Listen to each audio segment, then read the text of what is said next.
Hello students, आज हम पढ़ेंगे लेक्चर नंबर जो है हमारा 6 होगा।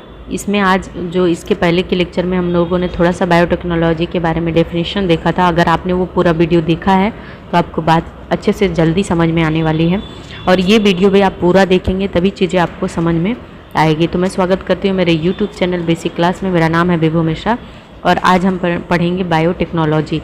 ये जो है क्लास 9th का साइंस 2 है। इसके पहले हमारा 4-5 लेक्चर हो चुका है इस चैप्टर का।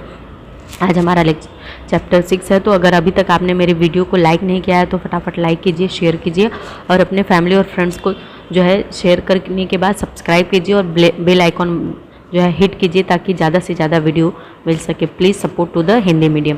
तो चलिए देखिए यहाँ पर क्या है, बायोटेक्नोलॉजी क्या होता है। ये एक प्रकार का टेक्नोलॉजी है, यानी कि जो आजकल हम टेक्नोलॉजी देखते हैं वही चीज़ें हैं, लेकिन इसका उपयोग किस में किया जाता है? बायो में किया जाता है, यानी कि जीवों में किया जाता है। जीव चाहे वो प्लांट्स हो चाहे एनिमल्स हो, उसमें इसका प्रयोग किया जाता है।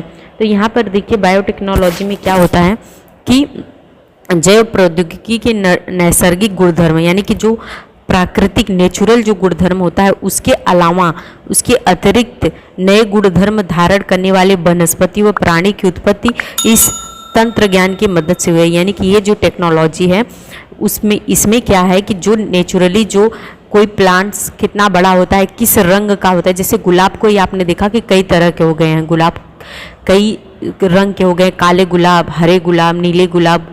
गुलाब केवल गुलाबी हुआ करते थे, लेकिन लाल गुलाब, कई तरह के गुलाब हो गए हैं।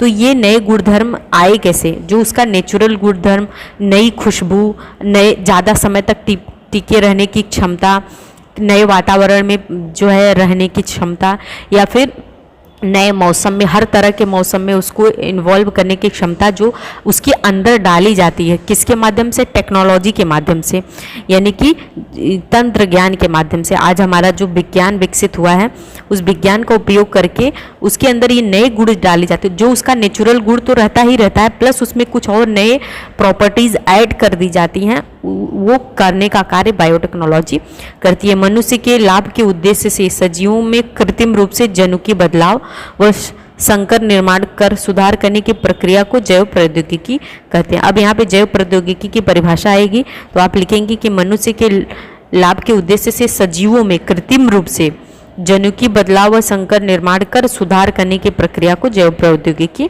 कहते हैं। मतलब मनुष्य में लाभ क्या होता है? जैसे मैंने आपको एग्जाम्पल मक्के का बताया था। मक्का यानी कि कॉर्न जो होता है सबसे बेस्ट होता है। लास्ट वीडियो में बताया था मैंने कि पहले क्या हुआ करता था, देसी मक्का जो गांव में निकलता है वो केवल बारिश के मौसम में होता है। उसका एक पॉइंट वो बारिश में होता था, दूसरा पॉइंट वो छोटे छोटे दानों वाला होता था, बीच बीच में दाने भी नहीं होते थे। कब कोई ऐसा होता था कि केवल 1-2 दाने होते थे। तीसरा पॉइंट हुआ करता था कि वो केवल एक ही सीजन में होता था। चौथा पॉइंट है, और फिर उसमें क्या होते हैं कि वो उसके टेस्ट इतने मीठे तो नहीं होते थे जितना कि अभी होने था। ये 5 पॉइंट है। लेकिन अभी आप बाज़ार में मक्का लेने जाएंगे तो आप किसी भी मौसम में जाइए, आपको मक्का मिलने वाला है। पहला पॉइंट, पॉजिटिव पॉइंट्स हैं ये सारे।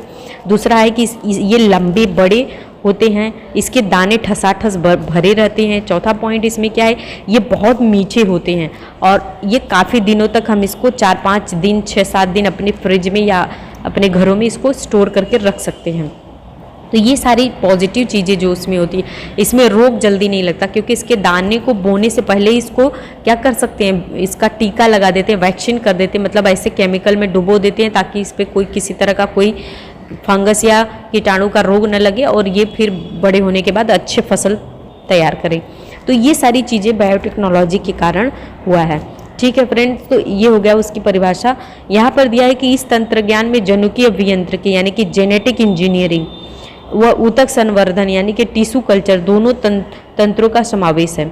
अब देखिए यहाँ पे 2 ब्रांच होते हैं बायोटेक्नोलॉजी में। एक होता है जेनेटिक इंजीनियरिंग और एक होता है टिश्यू कल्चर।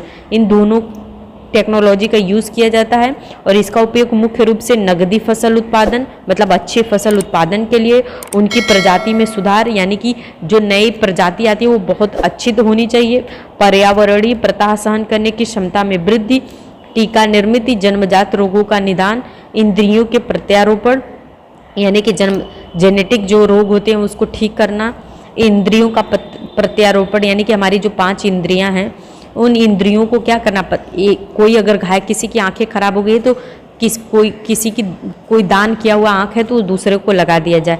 कई अंगों का भी प्रत्यारोपण होता है। कर्क रोग संशोधन यानी कि जो कैंसर बीमारी होती है उसका बीमारी का इलाज। प्रयोगशाला में कृत्रिम त्वचा का निर्माण करना, जैसे लोग जल जाते हैं या प्लास्टिक सर्जरी करवाते हैं तो उसमें जो त्वचा का प्रयोग होता है वो कृत्रिम त्वचा बनाने का कार्य उपस्थित तैयार करने जैसे क्षेत्रों में होता है। तो बहुत ये प्राणियों के लिए भी होता है और फसलों में भी होता है, प्लांट्स के लिए भी होता है। तो हर क्षेत्र में इसका जो है बहुत ज़्यादा उपयोग होता है। तो आई होप आपको ये जैव प्रौद्योगिकी के बारे में समझ में आ गया होगा। अब ऊतक संवर्धन क्या होता है, टिश्यू कल्चर क्या होता है, पहले यहाँ पे देखिए एक डायग्राम दिया है, उसमें कुछ प्रश्न पूछ रहे हैं कि चित्र में दिखाए बगीचे जैसा बगीचा आपके घर स्कूल परिसर में बना है तो उसके लिए आप क्या करेंगे और कौन सी पद्धति से ये पौधे लगाएंगे। तो ये अगर आपके आसपास है तो आप उसको देखकर इसका आंसर आप लिखेंगे। यहाँ पर दिया है कि एक ही पौधों पर 2-3 अलग अलग रंगों की उस प्रजाति के फूल आपने देखे होंगे, ये कैसे संभव है। आप अभी भी यूट्यूब पर देखेंगे तो ऐसे मेथड दिखाई देते हैं कि एक प्लांट्स पर ही 2-3 प्रकार के गुड़हल के फूल निकलते हैं, या एक ही पौधे पर 2-3 तरह के गुलाब निकलते हैं, या फिर एक ही पौधे पर कई तरह के अलग अलग फूल निकलते हैं। तो ये टिश्यू कल्चर के द्वारा होता है और ये बहुत आधुनिक जो है मेथड होता है, इसे ऊतक संवर्धन कहते हैं। तो सजीवों के यहाँ पर आगे देखिए कि सजीवों के शरीर के बाहर पोषक व निर्जन्तुक माध्यम से उसकी कोशिका या ऊतक की वृद्धि करने के तंत्र को ऊतक संवर्धन कहते हैं। अब देखिए ऊतक संवर्धन की क्या परिभाषा होती है। देखिए ऊतकों में जो संवर्धन होता है बच्चे का माँ के पेट में होता है, लेकिन उस ऊतक या कोशिका को लेकर लैब में जाकर, ठीक है, साइंटिफिक लैब में जाकर पोषक बाहर से ही पोषक पदार्थ देना और उस माध्यम में ऐसा माध्यम क्रिएट करना जैसा कि उसको नेचुरल मिलता है और उसमें कुछ बदलाव करने के प्रक्रिया को ऊतक की जो वृद्धि करने की प्रक्रिया होती है उस तंत्र को ऊतक संवर्धन कहते हैं। आजकल ऊतक संवर्धन तंत्र द्वारा एक कोशिका या ऊतक के संपूर्ण सजीव को विकसित किया जाता है। ठीक है, ऊतक संवर्धन के लिए आवश्यक पोषक व ऊर्जा की आपूर्ति करने के लिए द्रव रूप, स्थायी रूप या आगार से तैयार की गई जेली जैसा माध्यम उपयोग में लाया जाता है। मतलब जब ऊतक संवर्धन ऊतक को हम रखेंगे तो उसको ऊर्जा यानी कि भोजन कहाँ से देंगे, तो उसको ऐसा लिक्विड बनाएंगे जिसमें उसकी ज़रूरत के सारे पोषक तत्व होते हैं, या जेली तैयार करेंगे जिससे कि उसको एनर्जी मिल सके। तो इस तरीके से ऊतक संवर्धन होता है। जैसे यहाँ पे देखिए एक जो है ऊतक संवर्धन की प्रक्रिया दी गई है। देखिए यहाँ पर क्या करते हैं, इस यहाँ पर ये केले का पौधा है, इसकी जड़ फल से या जड़ों से क्या किया है, प्राथमिक संकर तैयार करके इस बोतल में रख लिया गया है। अब इस बोतल में देखिए कई पौधे का कई रूप नमूना और विभाजन प्रक्रिया हो रही है, और इसके बाद विभाजन प्रक्रिया के बाद इसमें क्या होते हैं, जड़ें निकलना प्रारंभ हो जाती हैं। इन अलग अलग जड़ों को क्या करते हैं, निकाल कर अलग अलग जगहों पर इसका प्रत्यारोपण करते हैं, यानी कि इसको मिट्टी में या जेली में इसे लगाते हैं। और उसके बाद जब ये लग जाता है तो यहाँ पर देखिए इसको अलग अलग गमले में या द्वितीय कंठीकरण करने के पश्चात फिर इसको क्या करते हैं, उस जगह पर रोप देते हैं या लगा देते हैं जहाँ पर इसका मेन खेत होता है। तो ये जो वैज्ञानिक है फ्रेडरिक कम्बियंस स्टुअर्ट्स, जो 1904 से 1993 इनका है, ये ब्रिटिश वैज्ञानिक थे। ये कोशिका व ऊतक के शरीर के बाहर वृद्धि हो सकती है ये इन्होंने सिद्ध किया था। इसके लिए उन्होंने गाजर की जड़ से कोशिका निकालकर प्रयोगशाला में पोषक तत्वों के माध्यम से उसकी वृद्धि की और प्रत्येक कोशिका में संपूर्ण वनस्पति निर्माण की क्षमता होती है, यह भी सिद्ध किया। तो इन्होंने सबसे पहले बताया था कि कोशिकाओं का निर्माण केवल मिट्टी में नहीं हो सकता है, इसे हम लोग प्रयोगशाला में भी वृद्धि कर सकते हैं केवल उसको पोषक पदार्थ देने के पश्चात। और ये सबसे पहले ये बातें जो है फ्रेडरिक कम्बियंस स्टुअर्ट नामक वैज्ञानिक ने किया था। अब आगे देखिए क्या दिया है आपके सिलेबस में कि जैव प्रौद्योगिकी द्वारा कृषि कार्य व्यवस्थापन में क्या क्या परिवर्तन हुआ है। तो देखिए कि पहले क्या होता है, कुछ पॉइंट्स यहाँ पर दिए हैं, मैं वो आपको एक्सप्लेन कर देती हूँ। वीडियो को आप पूरा देखिएगा और लाइक और सब्सक्राइब जरूर कीजिए।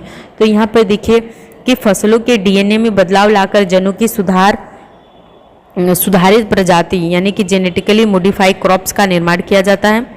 ठीक है, मतलब कि जो उसके डीएनए होते हैं, प्लांट्स की कोशिकाओं के अंदर जो डीएनए होते हैं फसलों में, उसमें ही परिवर्तन कर दिया जाता है। और बहुधा ऐसी प्रजाति निसर्ग में नहीं पाई जाती है। इन प्रजातियों में नए निराले उपयुक्त गुणधर्म संकरित किए जाते हैं। ठीक है, फ्रेंड्स, मेरा आपसे यही रिक्वेस्ट है कि वीडियो को लास्ट तक देखिएगा और जो है सब्सक्राइब जरूर कीजिएगा। और हाँ, कमेंट बॉक्स में लिख कर बताइए कि मैं आपको जैसे एक्सप्लेन कर रही हूँ आपको पसंद आ रहा है, नहीं आ रहा है, या फिर मुझे किस तरह के सुधार करने की ज़रूरत है, वो भी आप लिख कर बताएं। मैं कोशिश करूँगी कि अगला वीडियो मेरा हर वीडियो से बेहतर बने। तो यहाँ पे आगे दूसरा पॉइंट दिया हुआ है कि वातावरणीय प्रताप सहने की क्षमता, मतलब हर मौसम में जो है वो रह सकें, इसलिए वातावरण के प्रताप सहने की क्षमता और निरंतर बदलता तापमान, गीला व सूखा काल, बदलती जलवायु से सभी वातावरणीय प्रताप कुछ नैसर्गिक प्रजाति सहन नहीं कर सकते, पर जीएम मतलब जेनेटिकली मॉडिफाइड प्रजाति में इसमें भी प्रतिकूल परिस्थिति में वृद्धि दर्शाई जाती है।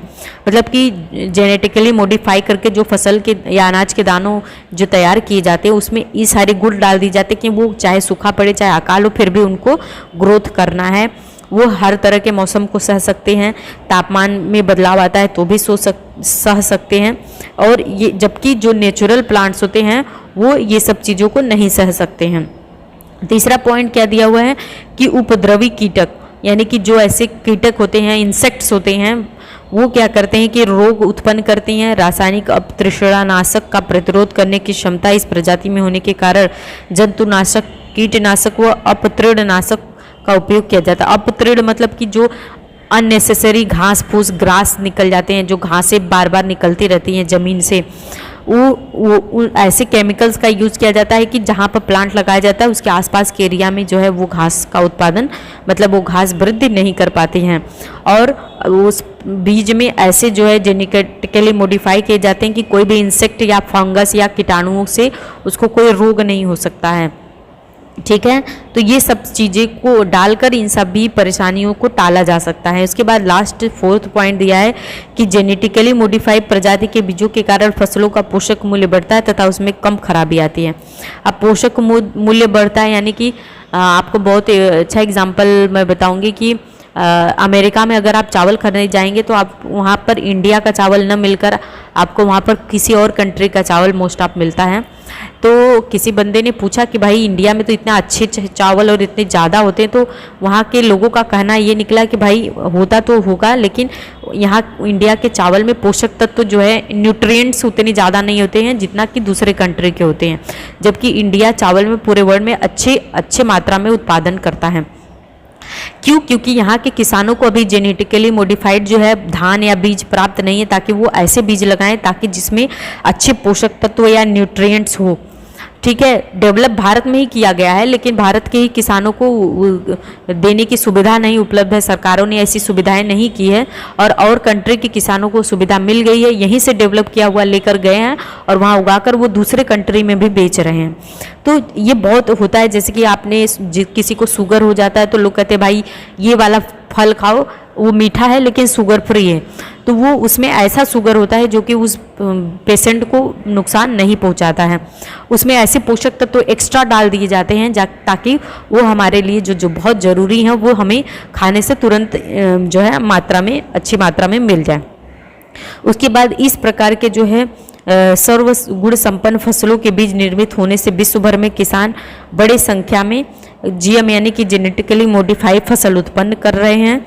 दिनों दिन उनके बुआई के क्षेत्र में वृद्धि हो रही है। उच्च उत्पादनशील फसलों की प्रजाति मतलब हाई यील्डिंग वैरायटीज में केला, मक्का, चावल, आलू, सोयाबीन, टमाटर, रुई, सेब, बैगन, पपीता, गुलाब, चुकंदर, तंबाकू, गेहूं इत्यादि फसलों को जेनेटिकली मॉडिफाइड प्रजाति उपलब्ध है। इसमें कुछ में कीट रोधक जनुकों का रोपण भी किया जाता है। जैसे कि यहाँ पे इसका नाम कुछ दिया, जैसे मक्का MON 810, MON 863, आलू का नाम है एम्फ्लोरा, चावल का नाम है गोल्डन राइस, विस्टिव गोल्ड, टमाटर वैशाली, वीटी कॉटन, ये सारी जो है जेनेटिकली मॉडिफाइड फसलों के नाम है, एग्जाम में पूछता है।